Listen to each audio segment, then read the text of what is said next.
flower farmer, have you ever wondered how many 5-gallon buckets you could actually stick inside of a refrigerator? Well, today we're going to find out.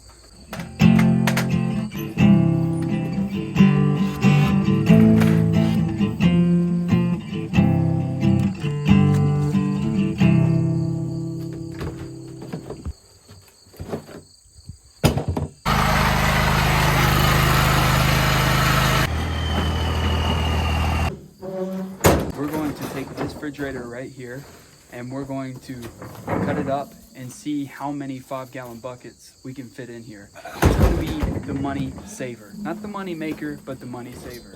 Not by efficiency. I guess it really doesn't matter, but this is a condensation tube I'm going to hook back up. Make sure that's good.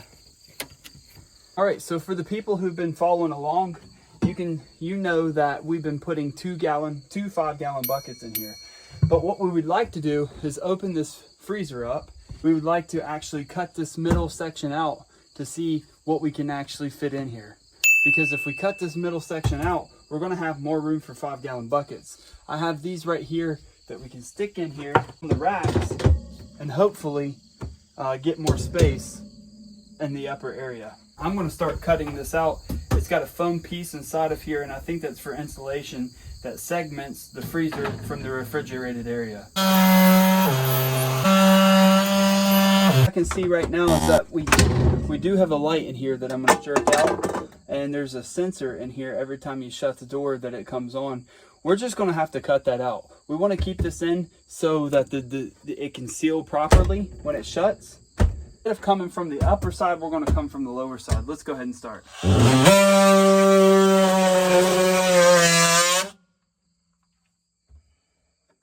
I wonder if we can just pop it out.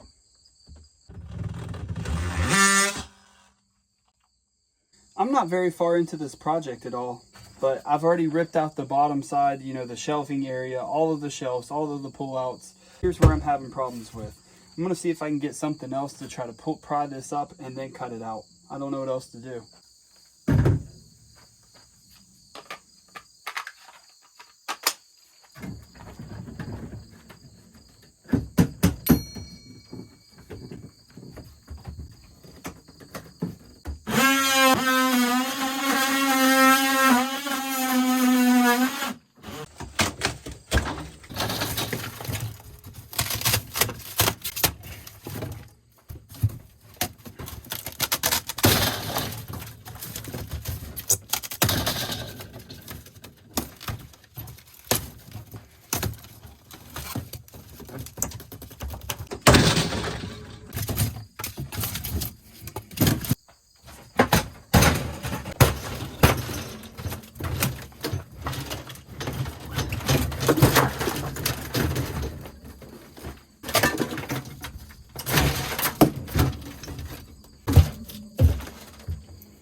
That was actually a little more strenuous than I thought it would be. I got this rubber hammer because I actually messed up this piece right here that the door actually sits on.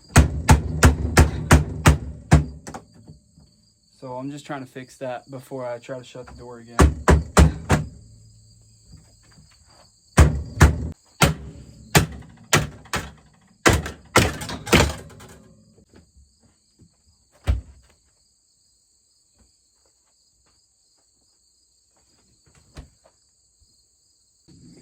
All right, so I've got another piece around here somewhere. It's something similar to this right here. So a bucket can actually sit there. And if I take this out with the oscillators on right now, if I take that out, I should have quite a bit of room to be able to put some dahlias. Matter of fact, any type of flower. Who really knows what I can do with this? But now that I have all that out of here, look how clean it is. You can see that it was like made for that. They put a piece of foam in there all the way around. And then all I had to do is cut in a couple of hot wires. It looks like 2 hot wires and a ground. The light that was here and the sensor that opened up the door, open it up, the light comes on, and that's what I cut out of there. I didn't mess any with the temperature controls. And what I would like to do, in theory, is I would like to be able to use the freezer setting as well.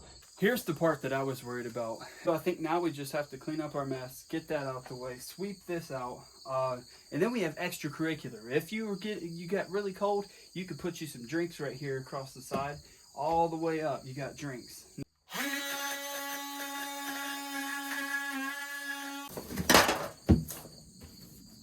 Let's see how many 5-gallon buckets we can get in now that we got it cleaned out.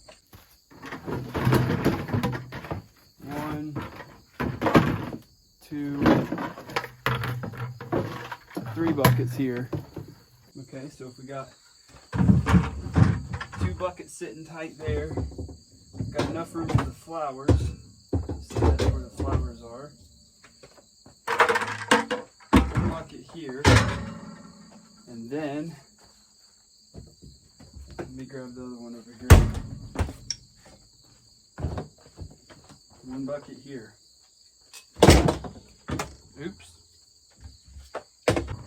4 buckets. Cool. That's it. That's all we need.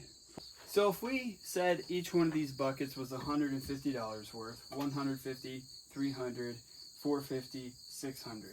That's a really good deal to have just this refrigerator that came out of our house. Practically, it came with the house, so it's almost free. It's not the most efficient or anything, and it is beat up, but hey, it's going to do the job. And if it can keep this at 39 to 40 degrees, that's exactly what we're looking for our flowers. And if you need to do it a little bit different and add something different in here, which you could take all this out, and it's very accessible.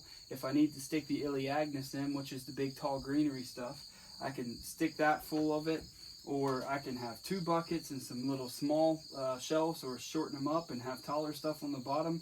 It doesn't really matter. What matters is that it's effective. You don't have to buy the newest and the next best thing. All you got to have is the thing that works to keep you as a part-time flower farmer or a full-time flower farmer.